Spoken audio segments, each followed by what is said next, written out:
सबसे पहले मैं आपको इस प्रेस कॉन्फ्रेंस में आने का जो है वो धन्यवाद करता हूँ, शुक्रिया करता हूँ। और जैसा कि आपने बताया कि आज जो है वो अडीगाम गांव जो कि दिवसर कुलगाम में वाक़ा है, वहाँ पे जो है वो एक एनकाउंटर जो है वो हुआ, जिसमें जो है 2 दहशतगर्द जो है वो हलाक हुए।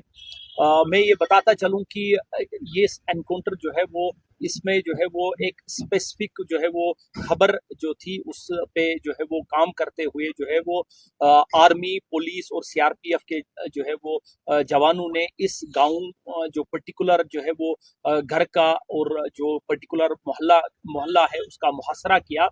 और उसके बाद जो है वो जब सर्च जो है वो जारी थी, तो सर्च के दौरान जो है वो जो वहां पे छुपे हुए जो है वो टेररिस्ट थे, उन्होंने जो है वो सिक्योरिटी फोर्सेस पे जो है वो फायरिंग की। और उसके बाद जो है वो एनकाउंटर स्टार्ट हुआ। इस एनकाउंटर के दौरान जो है वो 2 दहशतगर्द जो है वो हलाक हुए, जिनके जो है वो कब्जे से काफी असलहा और गोला बारूद जो है वो बरामद हुआ। सर, इनकी पहचान और किस संगठन, किस तंजीम के साथ है सर, और कितने सरगर्म थे?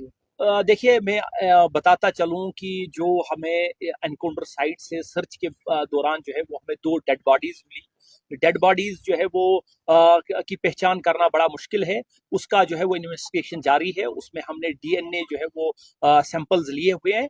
लेकिन जिस तरह से मैं आपको पहले बताया कि हमें एक जो है वो खास जो है वो स्पेसिफिक इनपुट था, उस इनपुट के मुताबिक जो है 2 जो दहशतगर्द थे, जो हमारी खबर के मुताबिक जो है वो एक उनमें से उमेश अहमद वानी है, जो कि चवलगाम कुलगाम का रहने वाला है।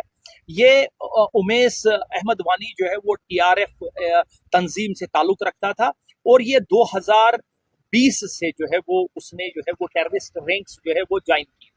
उमेश अहमद वानी का जहां तक ताल्लुक है, ये पुलवामा, शुपियां, कुलगाम और अनंतनाग जिले में जो है वो सरगर्म था, और इसके खिलाफ कई एफआईआर जो है वो दर्ज थे, और कई दहशतगर्द कार्रवाइयों में ये मुलविस था। दूसरा जो जो खबर जो थी हमें, वो थी आकिब नजीर गोजरी की। ये आकिब नजीर गोजरी जो है बेसिकली चाडोरा कुलगाम का रहने वाला है, और उसके बाद लेकिन ये पला बड़ा जो है वो अपने मामा के घर जो है वो ये पुलवामा में जो है वो वहाँ उसकी पढ़ाई और वहाँ की उसकी परवरिश हुई।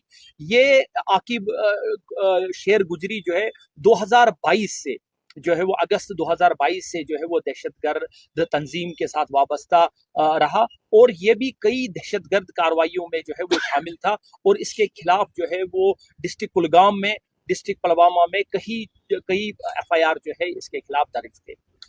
तो ये जो है ये टीआरएफ तंजीम से ये भी वाबस्ता था, और ये पुलवामा, शुपियान, बडगाम, अनंतनाग जिले में जो है वो पिछले 2-2.5 सालों से सरगर्म था। तो सिक्योरिटी फोर्सेस को इनकी जो है वो काफी जो है वो ये रिक्वायर्ड थे बहुत सारे एफआईआर्स में। तो जिस तरह से मैंने बताया कि स्पेसिफिक इनपुट के पे काम करते हुए ये आज एनकाउंटर हुआ, और एनकाउंटर के दौरान जो है ये दोनों जो हमें लगता है कि ये दोनों जो है वो जिनकी डेड बॉडीज हमें मिली, ये दोनों जो दहशतगर्द पुलिस के लिए कितनी बड़ी कामयाबी? देखिए, जैसे मैंने आपको बताया कि ये जो है ये कई सालों से जो है वो यहाँ दहशतगर्द तंजीम से जो है वो वाबस्ता थे, और कई दहशतगर्द कार्रवाइयों में मुलविस थे। और इसके अलावा जो है ये यहाँ साउथ कश्मीर के यूथ में काफी जो है वो मोटिवेट करने में जो है वो इनका रोल था कि उनको जो है अपनी तंजीम में शामिल करने के लिए जो है उसमें भी इनका जो है वो बढ़ चढ़ कर हिस्सा था। रिकवरी क्या क्या है इसमें? रिकवरी क्या क्या हुई है? देखिए अभी तक जो हमें जो है हमारी सर्च थोड़ी वहां पे जारी है। अभी तक जो हमें रिकवरी मिली है उसमें 2 AK-47 राइफल्स, 5 मैगजीन्स, पिस्टल और कुछ और जो है वो असला जो है गोला बारूद वहां से जो है वो बरामद हुआ। सर जिस तरह से टीआरएफ जो है कुलगाम से पनपा था, क्या ये दोनों मार के अभी लग रहा है कि टीआरएफ का जो छुपाया हुआ है कुलगाम से? नहीं, ऐसा कहना बड़ा मुश्किल है। ये एक इस तरह का जो है वो स्टेटमेंट जो है ना ये मैं नहीं समझता हूँ कि इसमें जो है वो हम पुलिस और जो सिक्योरिटी फोर्सेस जो है इसमें हम लगे हुए हैं, तो ये कहना जो है वो कबल अज़ वक्त। तो सर क्या मानते हो कि अभी दक्षिण कश्मीर में आतंकियों का तादाद क्या है अगर विदेशी आतंकवादियों की बात? देखिए ये इसको हम किसी और वक्त डिस्कस करें। Thank you sir. Thank you sir. Sir DIG साहब ने ब्रीफ कर दिया है। पिछले 1 महीने से तकरीबन इंडियन आर्मी और JKP Jammu and Kashmir police साथ में मिलकर लश्कर ए तोयबा के इस ग्रुप के पीछे लगी हुई थी जो कि कुलगांव में सक्रिय था।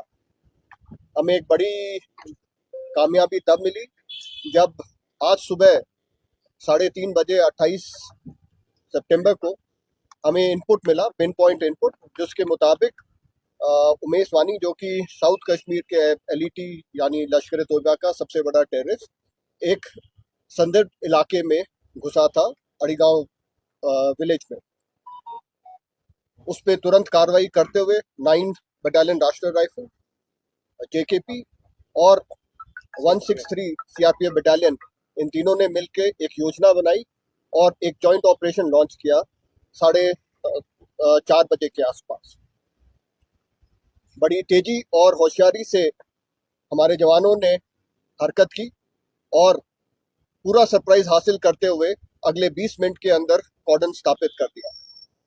जैसे ही हमने कॉर्डन स्थापित किया और सर्च की कार्रवाई शुरू की, तकरीबन 6:30 बजे के आसपास आज सुबह टेररिस्ट ने अंधाधुंध फायर शुरू कर दिया और वहां से भाग निकलने की कोशिश की, जिसमें हमारी फोर्सेस ने उन पे जवाबी कार्रवाई की, उनको पिन डाउन किया गया और उनको वापस फोर्स किया गया कि वो कॉर्डन के अंदर चले जाएं। उसके बाद अपने सिविलियंस की सेफ्टी देखते हुए हमने जो सिविल पॉपुलेशन थी उसको सेफली वहां से इवैक्यूएट किया और एक सेफ जगह पर ले गए और उसके साथ ही साथ टेररिस्ट के खिलाफ एक बहुत ही संयम से ऑपरेशन को अंजाम दिया। ये ऑपरेशन तकरीबन 12 घंटे से ऊपर चला और इस ऑपरेशन में जैसा जावेद साहब ने बताया कि 2 खूंखार टेररिस्ट इसमें मारे गए, जिसमें से एक उमेश वानी जो कि यहाँ का सबसे पुराना और सबसे सीनियर एलईटी का कमांडर था। मेरे लिहाज से ये एक लश्कर ए तोयबा के लिए बहुत बड़ा झटका है और इससे उनको उभरने में कुछ समय लग सकता है। हमें इस ऑपरेशन की सफलता का श्रेय मैं एक बार फिर से कुलगाम की जनता को देना चाहूँगा, जिन्होंने ना केवल हमें पिन पॉइंट खबर दी बल्कि पूरे ऑपरेशन के दौरान हमारे को भरपूर सहयोग दिया और सहायता की। आखिर में ये ऑपरेशन अड़ीगांव जो है, ये सिक्योरिटी फोर्सेस की जो कश्मीर में मौजूद है उनकी सिनर्जी का एक बहुत ही उत्तम एग्जाम्पल है और ये हमारी कश्मीर में शांति बनाए रखने की प्रतिबद्धता को दर्शाता है। जय हिंद। धन्यवाद सर। Thank you sir.